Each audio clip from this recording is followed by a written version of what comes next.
it's a cold world when you keep it all to yourself. I said you can't hide on the inside all the pain you've ever felt. Ransom my heart, but baby don't look back, 'cause we got nobody else. We're running with the shadows on the night, so baby take my hand, you'll be alright. Surrender all your dreams to me tonight, they'll come true in the end.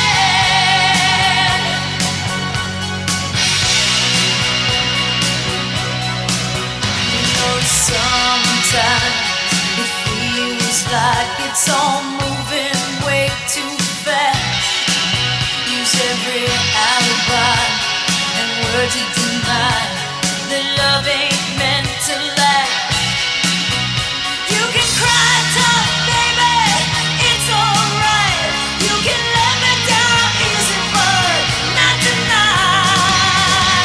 We're running with the shadows of the night, so baby take my hand, you'll be alright. Surrender all your dreams to me tonight, they'll come true in the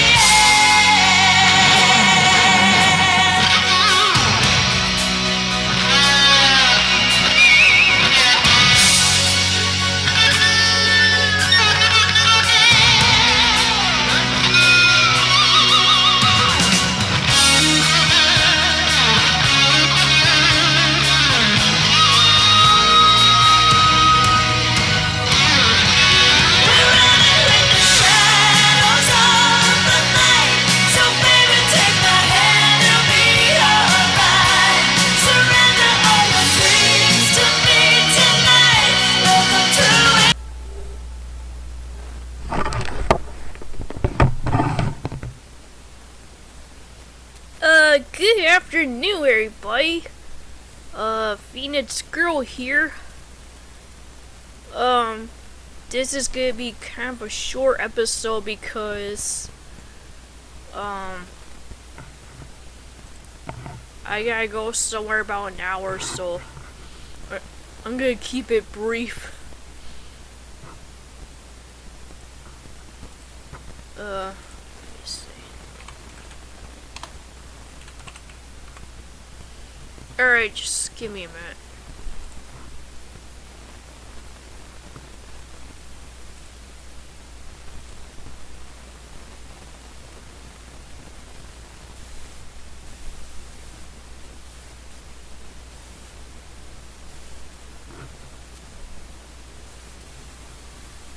Okay, right.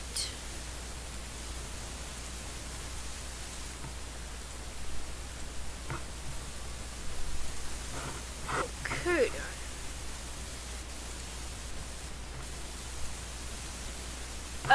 Some pretty interesting pics. Alright, so I'm gonna take a look at this one.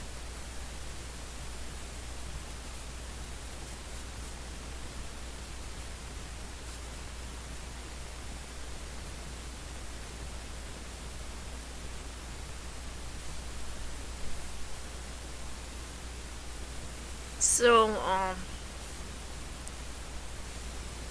yeah, this is, this past Easter. This is Susan's hanging out with her grandson. I guess he just had a baby or something? She's adorable.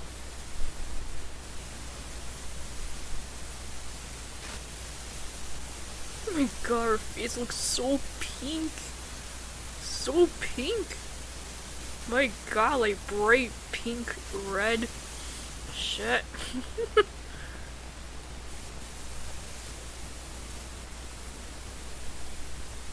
Oh. He's so cute. And Susan and Deidre, they're like fishing chips at some fucking place, I don't know what. They basically had lunch date.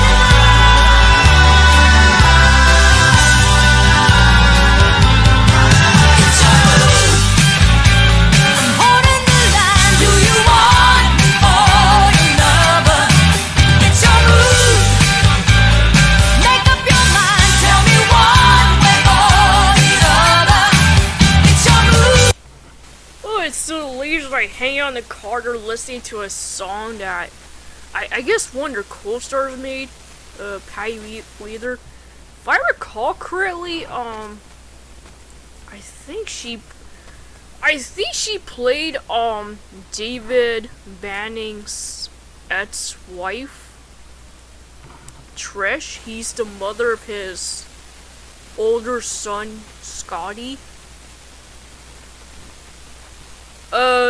The son he had before Eli, basically. Alright, so.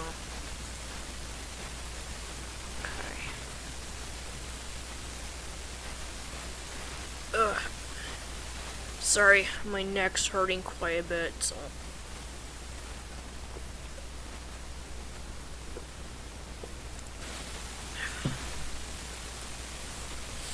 Alright.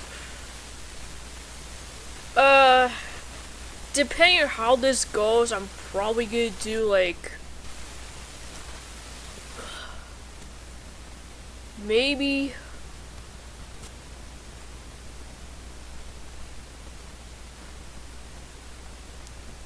I'm probably gonna do like one chapter now, and then when I come back, I'm probably gonna read another chapter maybe.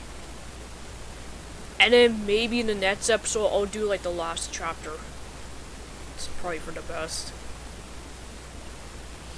So, alright, so this is chapter 3 of Team Legacy Original Style, episode 4. Alright. So, if you haven't noticed, this is basically like a retelling of, the first Shrek movie with some changes here and there. So, yeah. I tried to get the dialogue and action right as much as I could, but it was not easy, I tell you. It was not easy. Anyways, here we go. The next morning, the gang set off on their journey as they head off into distant mountains where the tower was. As they ascended up the mountainside, Rhonda couldn't help but notice an odd smell in the air. Is that brimstone? That smells just like brimstone, she muttered. I think so too, Rhonda. Key nodded. She also sniffed the air. Nah, I don't think so. That ain't no brimstone. Donkey shot back abrasively. And how would you even know that, Donkey? Rhonda snapped. Look, kid, I know my stones and that ain't no brimstone. Donkey scoffed disdainfully while glaring at her pointedly. Knock it off, you two. We need to keep moving. Chewie scolded him sternly as she walked off. Then as they got to the top of the mountain, they were astonished to see that the tower was surrounded by a huge body of boiling lava with a rickety old bridge just ahead.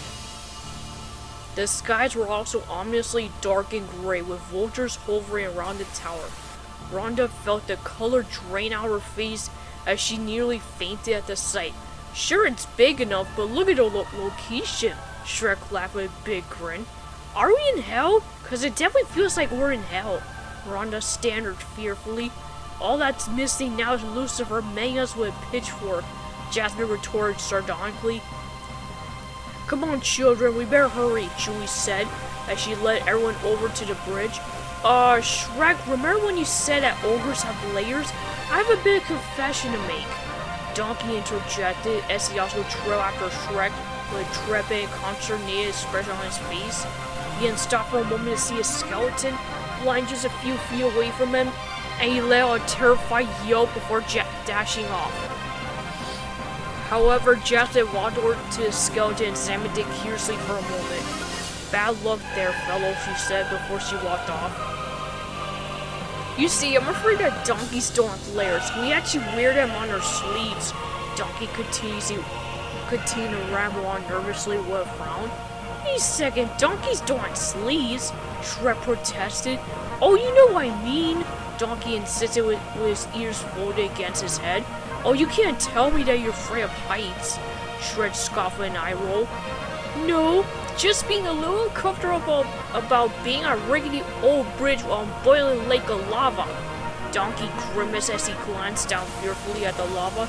Don't worry, Donkey. I'll be right here beside you for a little emotional support. Shrek tried to reassure Donkey as he then nudged him right onto the bridge. We'll just tackle this thing together, one baby step at a time. Really? Donkey whimpered. Really, Shrek nodded. Just keep moving, and whatever you do, don't look down.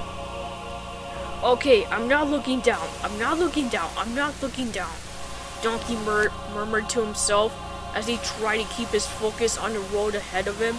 Rhonda and the rest of the gang followed Shrek and Donkey as they proceeded to tiptoe slowly on the bridge, taking great care not to lose a single step. Meanwhile, the Super League of Villains was concealing themselves on top of the mountain as they were watching the heroes cross the bridge and advancing closer to the tower.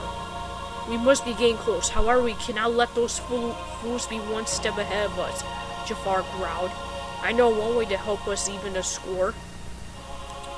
Margalo smirked evilly as she took out squirming rat in her hand. This should provide us with a suitable distraction. She then placed the rat on the ground and watched it scurry away to the bridge. Now run along, my little pet. Then as the heroes continued to walk through the bridge, they suddenly felt something small and furry skirt right through their legs. Rhonda then let out a blood-curdling scream as Mannequin started shrieking and yelling terror. There's something on my leg, she screamed. Me too, Maxie wailed. I don't want to look, Yuki shuddered, recoiling in disgust. Oh my god, a rat! Kill it, Donkey, for the love of God! Julie cried, cowering at the sight of the rodent while grabbing onto Doug tightly.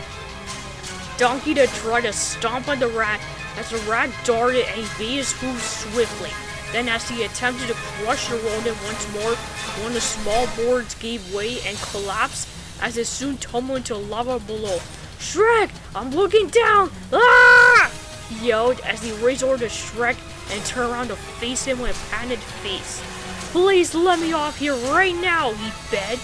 But you're already halfway, Shrek retorted sternly. I want to go back to the other side where it's safe, Donkey wailed, completely overwhelmed with panic and fear. It's okay, children, there's nothing to be afraid of. It's alright, Doug tried to calm the frightened kids as they were all screaming and wailing at the top of their lungs. I want to go home, I'm scared, Lucas cried. I don't want to die, Cassie wailed as she and Mariah hung on to each other. It's okay, guys, I got you, okay? Nothing is going to happen as long as I'm around. BJ tried to reassure Lucas and Maxie as she held them tightly in her embrace.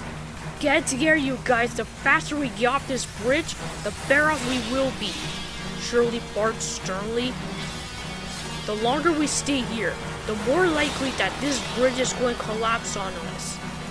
Meanwhile, Jeannie was watching the commotion on the bridge from afar, as she was debating whether or not she should even do something. Why the hell do you even care? It's not like they're even your friends anyway. Rhonda's my friend. I care about her. I don't want anything bad to happen to her. Pathetic. You shouldn't waste your time on that worthless little brat. She has the kind of life that you should have had. 2 parents, a loving family, and lots of loyal, devoted friends. As a matter of fact, your mother loves her more, and she has never loved you. Shut up, that's not true! Genie screamed at the top of her lungs, screaming. Hey Genie, you okay? Riku frowned as he walked over to her. Yeah, I'm fine, Riku, just leave me alone. Genie snapped with a dirty look. Okay, I was just asking. Riku held up his hands defensively before walking away.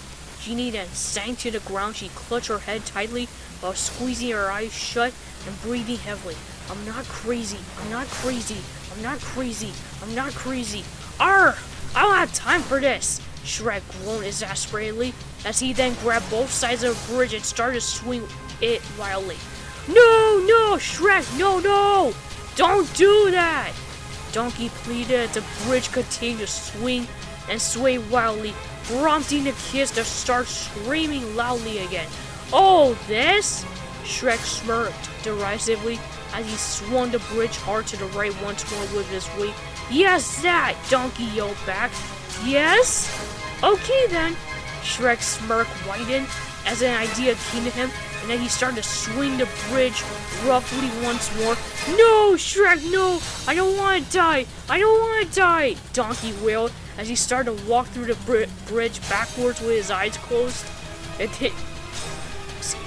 The kids then continued to scream and wail hysterically while clinging to the adults around them, with Lucas and Maxie huddling close to BJ, Tommy, Yuki, and Shirley huddling close to Andrew, Rhonda, Katie, and Luther huddling close to Rebecca, and Cassie and Mariah huddling close to Marnie.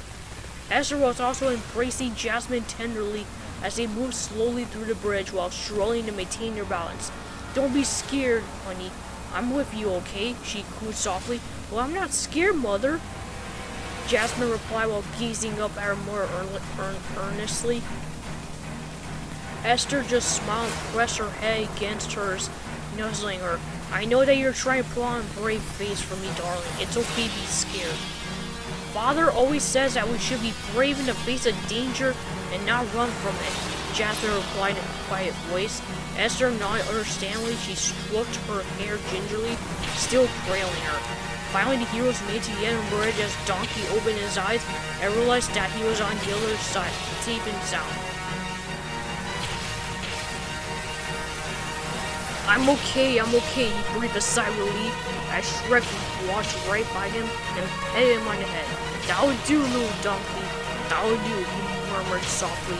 Let's go, everyone, Esther announced as she and the others followed Shrek.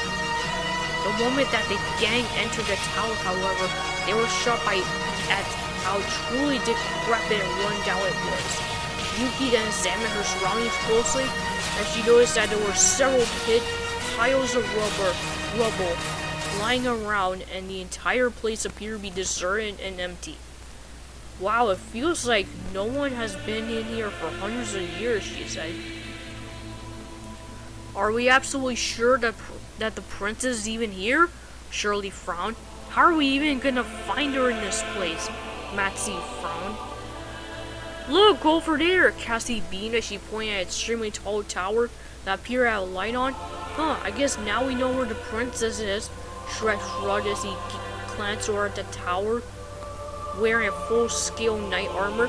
Where is that dragon? Donkey yelled shrilly as he saw a strange green eye poking out a massive hole in the wall.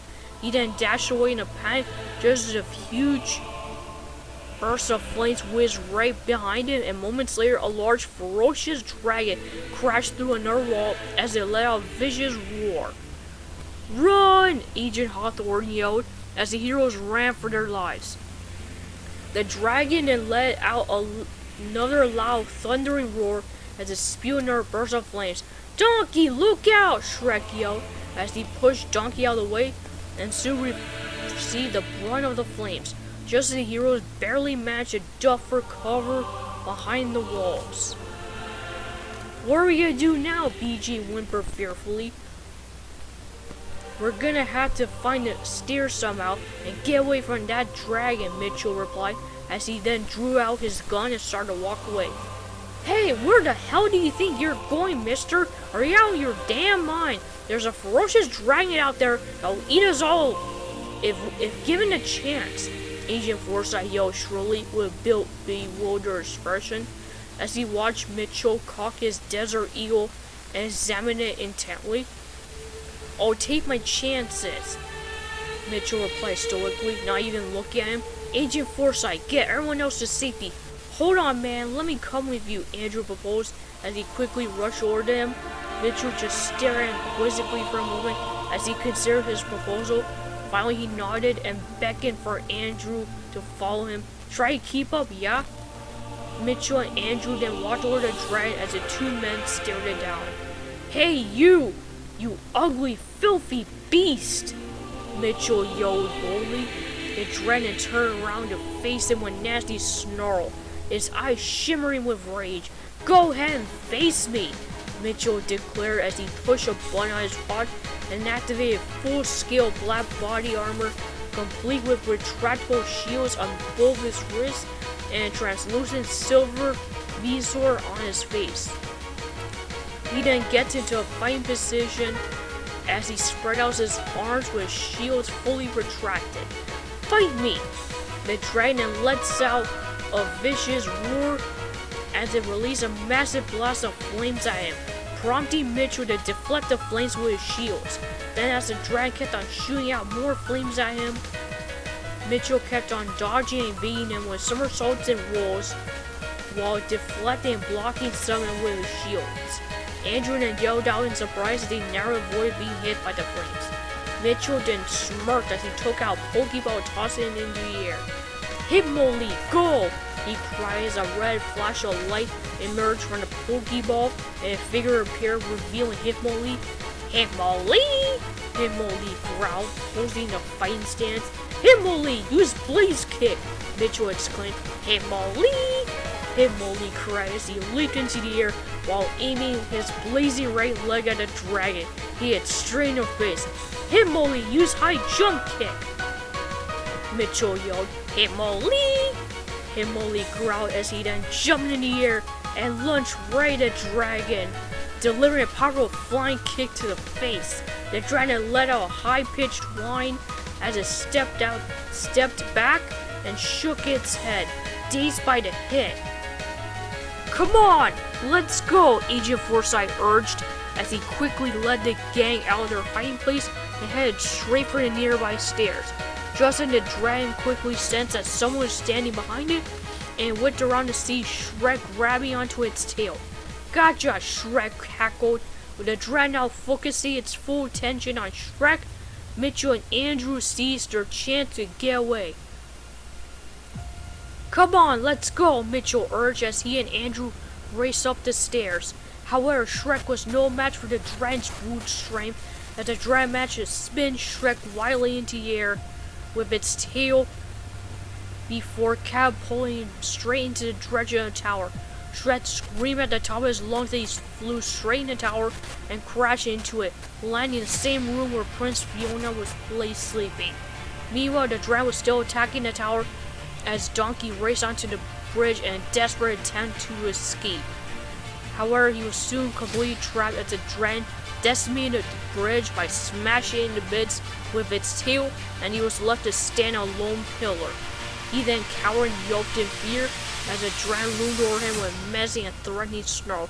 "No, no, no, no!" Donkey whimpered as he took a step back and nearly lost his footing as he jumped back to safety. "Oh, what large teeth you have!" Donkey stammered nervously, earning a large growl from the dragon. "I mean, white sparkling teeth. I know you probably hear this all the time from your food, but you must bleach or something, because that is one dazzling smile you got there." His smiling caused the dragon's face to soften as it offered him an enthusiastic smile. "And do I detect a hint of minty freshness?" Donkey continued with sheepish, timid grin clearing his throat. "And you know what else? He was then surprised when the dragon finally revealed its face from the shells and batted his eyes at him coquettishly. You're a girl dragon!" Donkey gawked in surprise at her appearance. "Oh sure, I mean, of course you're a girl dragon, cause you're just freaky and feminine beauty." The dragon continued to smile at him flirtatiously while batting her eyes at him coquettishly. "Smarter with you got something in your eye?" Donkey frowned wearily. The dragon then blew a heart-shaped puff of smoke into his face, prompting Donkey the cough and gag. What in heaven's name is going on here? Julie frowned as she and Doug watched from afar from one of the balconies. I have no idea, Doug shrugged as he glanced over at Julie. Yeah, this is getting kind of weird. Jeannie grimaced with perturbed and baffled expression as she, Riku, Jen, and Kyo were also watching from another balcony on the other side of the tower. She then turned around to face Riku with a questioning face. Hey, who was that guy who was fighting the dragon with Andrew earlier anyway? That would be my older cousin Mitchell, Jen interjected subtly as Jeannie whipped around to face her with a shocked and astonished face. I didn't even know that you had a cousin, she said. Well, he hasn't exactly been part of my family for a very long time. Jen shrugged while examining her nails coolly. He basically disappeared after my aunt and uncle died in a tragic, horrific accident. I'm sorry, Jeannie frowned sympathetically. That must have been awful. Not really. They were traitors to my entire family as far as I'm concerned. Jen replied coldly with a disdainful and contemptuous look in her eyes. They deserve to die. Okay. Jeannie's voice trailed off as she exchanged mortified and apprehensive glances with Riku, with Akio barely having any sort of discernible reaction except for a pensive and wistful expression. Man, I really love to stay, but you know, I'm an asthmatic, and I don't know if it'll work out if you're gonna be blowing smoke rings and stuff. Donkey rambled while still coughing and grimacing nervously. However, the dragon appeared at other ideas in mind as she then bent down, grabbed Donkey by the tail as she carried him away back to her lair. Shrek! Shrek! Help! Help! We better go find Shrek and the others. Donkey might be in serious trouble. Doug informed Julie as Julie nodded and the couple ran off to find the rest of the gang. Alright then, I'm gonna stop right here. And when I come back, we're gonna pick up right where we left off. So, yeah. See you in a couple hours then.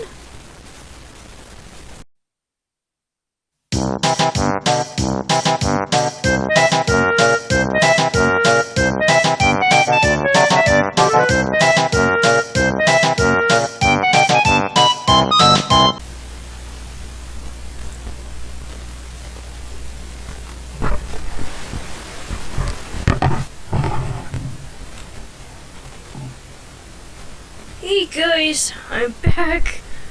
Yeah, I know.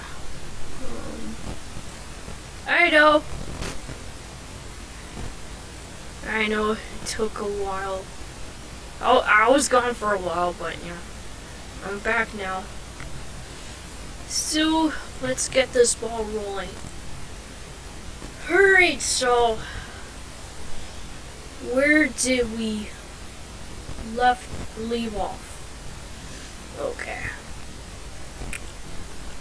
Alright then. Meanwhile, Princess Fiona had woken from her slumber as she watched Shrek regain his bearings and get back on his feet. After a few moments, she then lay back down and retrieved her bouquet of white flowers as she pretended to sleep again. Shrek then walked over to Princess Fiona and leaned down as Princess Fiona puckered her lips, expecting a kiss. However, she was suddenly jolted awake upon being shaken roughly by him. Wake up, Shrek yelled. What? Princess Fiona snapped irately. Are you Princess Fiona? Shrek asked. I am, Princess Fiona answered with a relieved face. Awaiting a knight so bold to rescue me. Oh, that's nice. Now let's go, Shrek insisted with an eye roll. But wait, Sir Knight, Princess Fiona pleaded, stay up in bed while holding up the bouquet of flowers as she then fell back onto her bed in a swoon. This is our first meeting. Should it not be a wonderful romantic moment? Yeah, sorry lady, there's no time, Shrek argued impatiently. At that moment, Rhonda and the gang arrived as they stormed into the room. Hey Shrek, did you find the princess yet? Mariah bellowed. Oh my, you brought the cavalry with you, Sir Knight? Prince Fiona gasped in surprise. Yeah, my cavalry. Shrek laughed nervously while rubbing the back of his head sheepishly and giving the ears a dirty, brilliant look. Shrek, I really hate to intrude on his important moment, but Donkey's in serious trouble. He's been kidnapped by that dragon. Doug informed Shrek, and I have a feeling that she's intent on romancing him and sweeping him right off his feet. Julie added. Excuse me, Prince Fiona, you didn't happen to see a mystical, interdimensional stone anywhere around here, have you?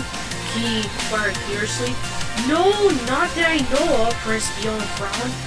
As she then looked around for a moment and noticed something on her bed. Wait a minute! She then grabbed a pink stone with a red heart symbol and held it up as she showed it to the team. Is this what you're looking for? Yes it is.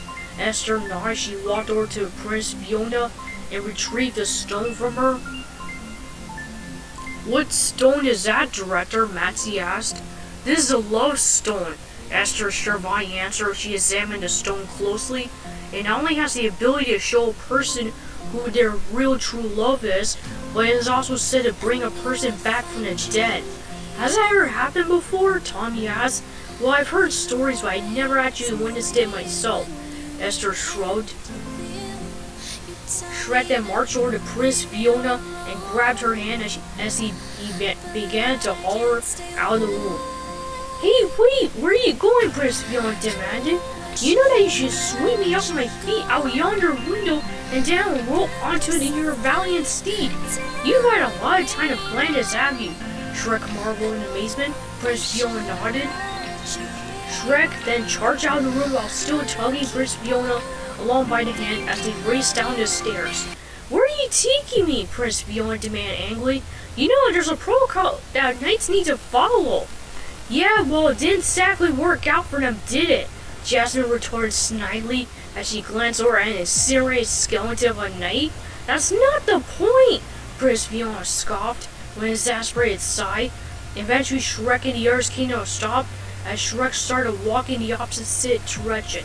Where are you going? The exit is over there, Prince Fiona yelled, pointing the other direction. Well, I have to save my ass, Shrek replied as he turned around. What kind of knight are you? Prince Fiona scoffed at him incredulously, not believing what she was hearing. One of a kind, Shrek replied with a salute as he walked out of the hallway. Hey, I have an idea. Follow me, Doug whispered as he gestured for Julie to follow him. I hope you know what the hell you're doing, Doug. Julie hissed back at her husband as they followed after Shrek. A few minutes later, the trio slowly crept into the lair as they looked over to see the dragon wrapping her tail around Donkey snugly while sitting on a humongous pile of treasure. Wow, those are a lot of jewels, Doug murmured in awe. You're not thinking of sneaking in to grab some gems, are you, darling? Julie frowned. Maybe a bauble or two for you, my dearest. Doug smiled at her playfully with a flirtatious wink as he then climbed over the banister and carefully jumped off before walking up to where the dragon and Donkey were. Look, I believe that it's healthy to get to know someone, Donkey explained as the dragon gazed at him adoringly. For a long period of time, you just call me old-fashioned, you know. Doug then slowly snuck over towards Donkey and the dragon as he was watching him closely. Rushing to a physical relationship, I'm not emotionally ready for a commitment of this magnitude. Really is the word I'm looking for. Magnitude, Donkey continued to ramble on. The dragon then purred at him sweetly before gently caressing him on the head with her finger. Hey, that is unwanted physical contact, Donkey protested with a shake of his head, and then he glanced up to see the dragon leading towards a chandelier. Hey, what are you doing? The dragon lit up the chandelier with a flame and then leered over at him with its mere smile. As Donkey continued to talk incessantly. Okay, let's just back up a little and take this one step at a time. It was then that Doug cleared his throat and turned to face the pier as he began to sing. Look at me, I'm as helpless as the kitten up a tree, and I feel like I'm clinging to a cloud I can't understand. I get misty just holding your hand. Whoa, my man, what the hell are you doing here? Donkey barked in surprise, not expecting to hear Doug's voice. The dragon and stared at Doug with an irritated, annoying expression as she was trying to figure out what was going on. However, Doug wasn't deterred as he continued to sing on anyway. Hang on a sec, I'll be right back.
Sorry about that. Let's continue. Walk my way, and 1,000 violins begin to play. Or if it might be the sound of your hello, that music I hear, I get misty the moment that you're near. After a few minutes, the dragon turned away from Doug as she refocused her complete attention on Donkey while continuing to flirt with him and lavish him with physical affection. Meanwhile, Shrek grabbed onto a long chain as he climbed onto it and started swinging over the dragon's head while secretly listening in on Donkey's conversation with the dragon. You know, we should really get to know each other first. Maybe as friends or as pen pals. Hey, that's my private area. As Donkey continued to attempt to stall and fend off the dragon's romantic advances, Shrek then pulled on the chain as hard as he could, and after a few strong tugs, the chain had started to unspool rapidly as it started to roll down to the ground. No, no, no, no, no! Donkey pleaded as he saw that the dragon was about to kiss him. However, Shrek knocked Donkey out of the dragon's clutches and fell in a spot where Donkey had been, as the dragon accidentally kissed him on his butt. Upon realizing this, the dragon flew in a furious rage as it let out a vicious roar, and the chandelier soon falls right onto her as Shrek had let go of the chain. Come on, let's go, Doug yelled as he, Donkey, and Shrek made her escape. The three then raced back up to the balcony and reunited with Julie before taking her leave. Come on, darling, we gotta go now! Doug urged her as he grabbed Julie's hand. The dragon let out another explosive roar as it released a huge burst of flames at them. A short time later, they reunited with the rest of the gang as Shrek scooped up Prince Fiona in his right arm and was now carrying her alongside Donkey. Hey, Princess! Donkey greeted her with a smile. It talks! Prince Fiona gasped in amazement. Let's get them to shut up, that's the trick! Shrek barked irascibly. It was then that the hero suit came across a broken crab pillar and Shrek and Donkey yelled as they turned around and saw that the drag was closing in on them. Alright children, let's all slide down one by one to the bottom. Let's get in line quickly, Rebecca ordered urgently as she had the children stand in a single line formation, and they all began to quickly slide down the pillar. Then as soon as the children made it down to the bottom, the adults quickly followed suit, and then Shrek, Prince Fiona, and Donkey went after them. However, Shrek hit a hole as he slid down to the pillar, and he staggered to the bottom with his back throbbing in pain and agony. Come on, let's go, Cassie urged, as the gang dashed off towards the exit. For the next several minutes, the heroes raced through a series of pillars as the dragon continued to chase and hound them throughout the castle while dangling a chandelier from her neck. However, they soon came face to face with a dragon, and they took a right turn and they sprinted away from the reptilian monster just as the dragon spewed a huge blast of flinch from her mouth. Eventually, the heroes made it to the end as Shrek ushered them away. Head off for the exit, I'll take care of the dragon, he vowed, as he then took out a sword plunging into chain links. It was then that time began to slow down as Shrek quickly rejoined the group, and they all made a desperate beeline for the exit. Run, Shrek bellowed. Hurry, Rhonda screamed. Meow! Kaka shrieked loudly. Get the children to safety now, Esther ordered. Alright, Esther. Rebecca nodded. She beckoned for the kids to follow her. This way. It was then that the dragon released a massive spur of flames as it was spreading throughout the castle and was now inching closer to the bridge. Rebecca then helped the kids scurry to the other side as quickly as possible, as the other adults soon followed them. However, just as Shrek, Donkey, Prince Fiona made the other side, the bridge became completely engulfed in flames, and it soon disintegrated and collapsed altogether, causing Donkey to slip and fall. Thankfully, however, Shrek was able to stop his fall by grabbing onto one of his hind hooves just in time. Donkey and yelled out in terror. They saw the dragon advancing closer to them while surrounded by burning flames. But then, just as the dragon was about to take flight, the sword levitated in the air and pulled back on the chain tightly, restraining her. The dragon was then violently jerked back as she let out an angry roar upon realizing that she was completely trapped in the tower. Shrek, Prince Fiona, and Donkey were soon reclined as they soon made it back to safety. Now come on, we better leave while there's still a chance, Rebecca urged everyone. As everyone soon departed from the area, the dragon then retreated back to the tower and watched the group leave from a distance as she moaned softly while hanging her head in sorrow. Moments later, however, she soon seized up. Before collapsing to the ground, she quickly fell unconscious with a small blue tranquilizer dart sticking at her right side. It was then that a pair of muscular men wielding rifles sauntered up to her with conniving, malevolent grins. Those heroes really did us a favor by taking care of that devilish beast, Clayton grinned evilly. She may prove be of great use to us yet. I agree, Gaston mused with a nod, as he then turned to face a group of mechanical barbarians. Gentlemen, let's load up this dragon into our spaceship, fly back to camp. We need to come up with a new game plan to get Prince Fiona and that dimensional stone. Yes, sir, Bladebeak saluted reverently, as the mechanical barbarians and Maleficent's minions soon converged around the unconscious dragon and began to carry her out of the burning tower. We might need to get out here before this tower collapses on all of us, Gaston whispered to Clayton. I know that, you idiot, Clayton snapped, as he soon turned his attention to his minions. Let's get moving, gentlemen. We don't have all day. A dimensional stone, huh? Sir Ruber smirked evilly as he happened to overhear the conversation. Well, that just might provide me with a surefire way for me to conquer all of England for myself. Alright, so it's getting kind of late. I think it's time to wrap it up for tonight. Next episode I'm gonna finish the rest of chapter 3 and maybe read chapter 4, and then hopefully in the following episode I'll be able to finish up this story. So there's that. If you like this video, subscribe. This is Phoenix Girl signing off, and I'll see you on the next one. Bye.